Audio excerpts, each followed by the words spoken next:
Chayakaka, Wakofin, Yashka, Oke, Onima Keshatkaya, Kenema, Oa Sekojo, Yakojo Sato, Iwake Nane Kai Hele, Oa Setich Jose, Nema o que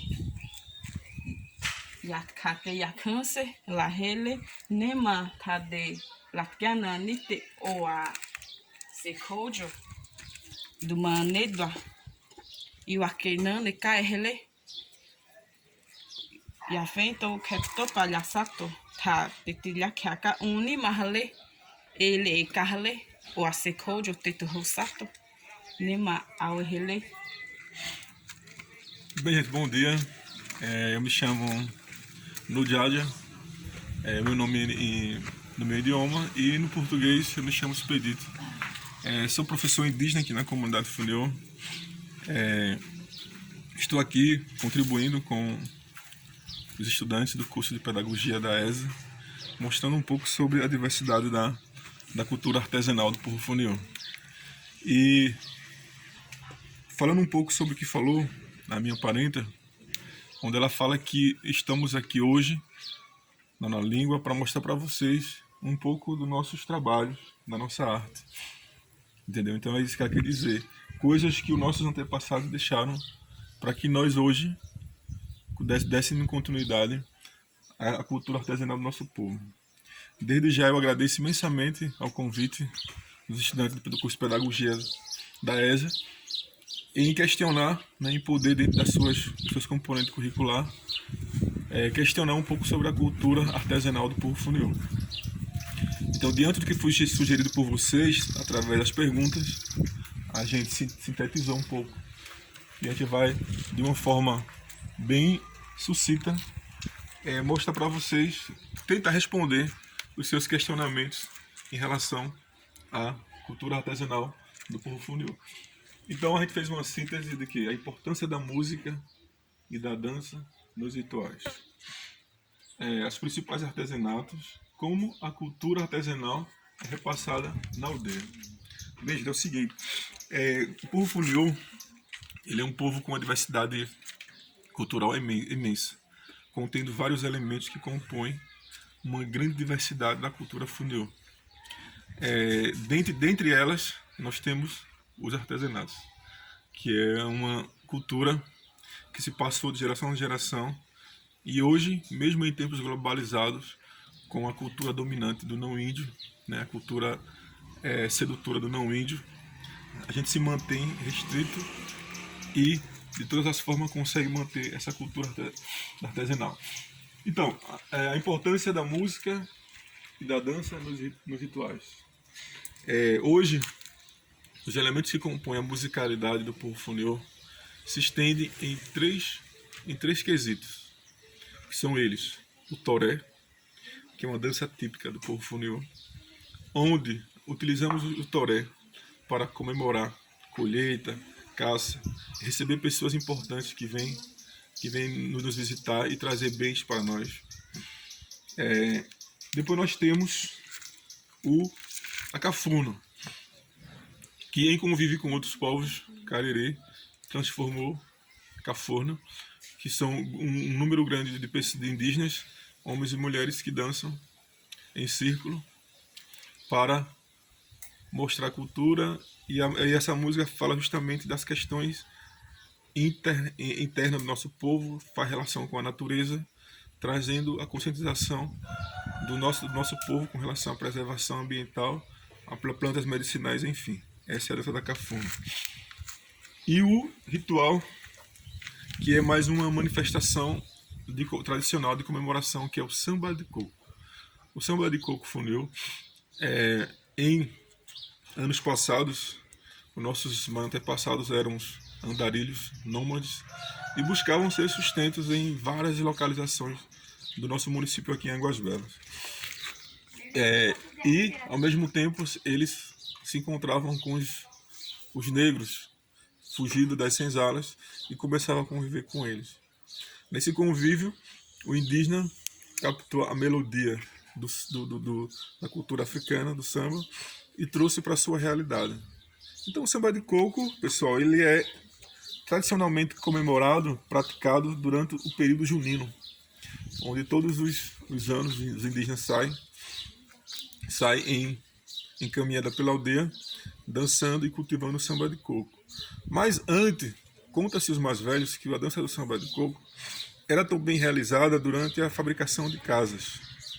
Uma pessoa construía uma casa de barro, que vocês conhecem como casa de taipa, e o piso eles tinham que equilibrá-lo. Então eles saíam dançando, cantando e pisando paralelamente até que o chão ficasse mais sólido e aquela pessoa pudesse morar naquela residência. Então, dentre esses três, o toré de Búzios, ele é o mais importante, certo? Porque ele é típico, originário do povo Funiô e traz um cântico com búzios, maracá e pessoas cantando melodias repetitivas, que se diz reá, reá, reá, certo? Então, dentre eles, o toré, ele traz uma simbologia mais forte dentro da religiosidade e da cultura. E a música, ela também se estende em várias situações no decorrer do ano, né? A cafurna, as pessoas cantam a cafurna, levam a cafurna para as outras cidades, né, para mostrar a cultura da cafurna, onde dançam para fazer com que o não índio conheça a cafurna. Em seguida, os indígenas busquem, no mesmo momento, no mesmo ambiente, possam vender seus artesanatos, como cocá, maracá, colares, entendeu? Aiós. Sem contar que os principais artesanatos, eles se dividem em 5 questões, a partir da sua matéria-prima. Vejamos, dentre os artesanatos do povo Funiô existe o artesanato da palha, né? Que a palha ela é retirada, extraída da palmeira do coqueiro do Oricuri. A palha, em praticamente 90% dos artesanatos Funiô, ela está presente. Entendeu? Então ela é a principal matéria-prima dos artesanatos Funiô.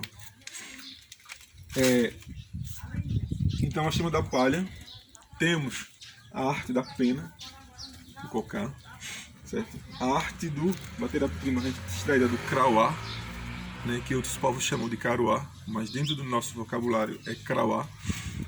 Existe a matéria-prima da semente e existe a matéria-prima do barro. Então existem esses 5 elementos que são extraídos. Cada artesanato deste contém uma simbologia, uma cosmologia. Existe uma crença diante da realidade dentro do nosso povo. Por exemplo, nossos antepassados e em dias atuais convivem muito sentados em esteiras. Por que esteiras? As famílias se reúnem para fazer sua alimentação, suas refeições sentadas na esteira. Porque ao sentar na esteira, surge a simbologia de que o alimento será mais aproveitado dentro do nosso organismo. E que fazendo com que o alimento nunca falte dentro daquela casa.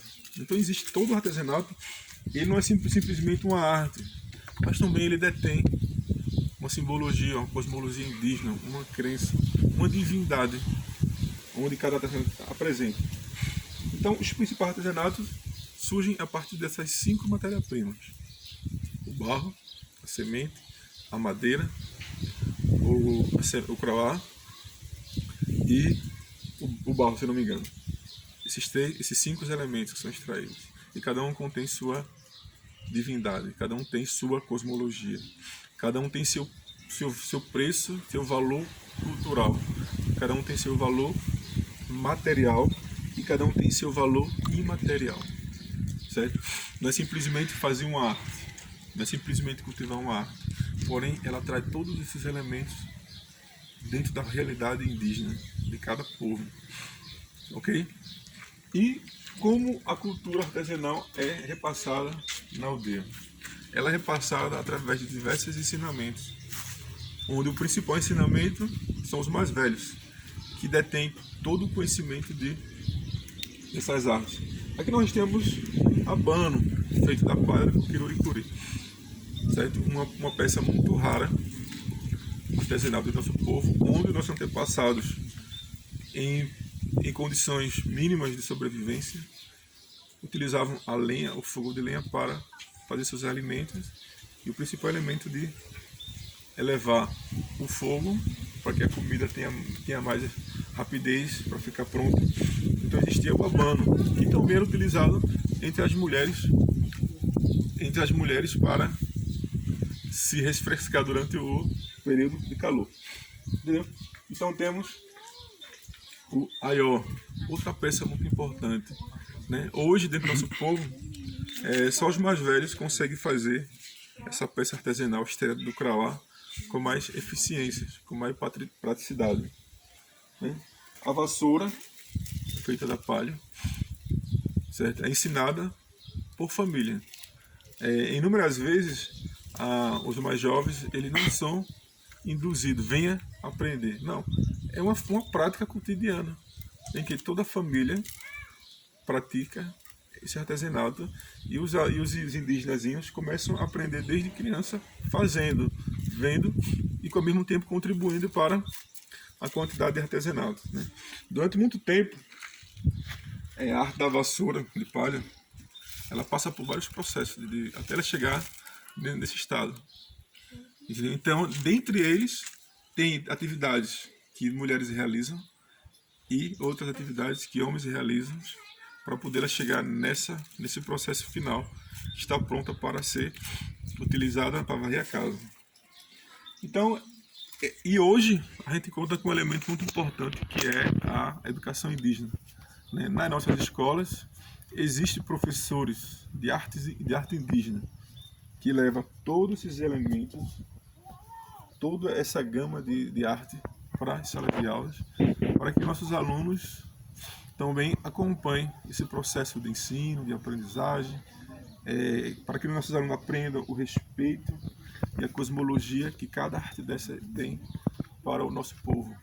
Então hoje existe a categoria professor indígena, que está presente nas nossas duas escolas do nosso povo, que trabalham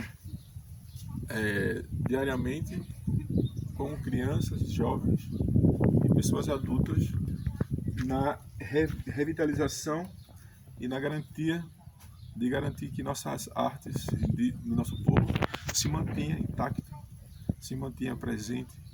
Repito, mesmo em tempos atuais, onde nós somos um povo que convive com uma realidade não indígena, a nossa aldeia fica a menos de 500 metros do centro urbano do nosso município, mas mesmo assim, nós, enquanto indígenas, professores, agentes culturais do nosso povo, busca de todas as formas garantir e não resgatar, e sim preservar o que nós temos de valioso. Entre eles, entre os vários elementos que existem no povo funiô, está presente os artesanatos, que nos identifica, que nos protege, que nos garantem a nossa permanência enquanto indígenas, presente no estado de Pernambuco, né? O povo funiô é um povo riquíssimo em identidade. Dentre eles também tem a cultura linguística, a arte da língua, né? A nossa língua ela é muito variada em seus vocábulos, trazendo ainda discussão entre os principais estudiosos da linguística. É uma língua viva, ativa, que praticamos nos nossos rituais, que praticamos nas nossas falas, que praticamos no dia a dia. Então a cultura linguística do nosso povo também é uma arte imaterial que está presente dentro da nossa religião, que está presente dentro das nossas artes. Enfim, essa riqueza, acima de tudo, a gente tem que preservar, né? A arte da madeira, né, que preciso demonstrar. Nós temos aqui uma xanduca, um cachimbo, onde a gente fuma em ocasiões de se preservar, de se garantir fortalecido. Então é isso, gente. Queria agradecer a todos vocês, estudantes do curso de Pedagogia, pela oportunidade de poder mostrar para vocês essa riqueza, essa cultura material, essa cultura imaterial, que está presente dentro do nosso contexto cultural. E dizer a vocês que a gente está muito agradecido, estamos à disposição para qualquer dúvida, né? Estamos prontos para divulgar, né? Para que as pessoas entendam os povos indígenas nos seus vários elementos da sua cultura. Muito obrigado, espero que vocês tenham compreendido. Qualquer dúvida estaremos à disposição para contribuir cada vez mais com o processo de ensino-aprendizagem de vocês, para que vocês sejam educadores, professores, pedagogos, que acima de tudo vai estar presente em sala de aula, mas com conhecimento diverso sobre as culturas, sobre os costumes, sobre as tradições da população que compõe o território de Pernambuco. Muito obrigado, estamos à disposição.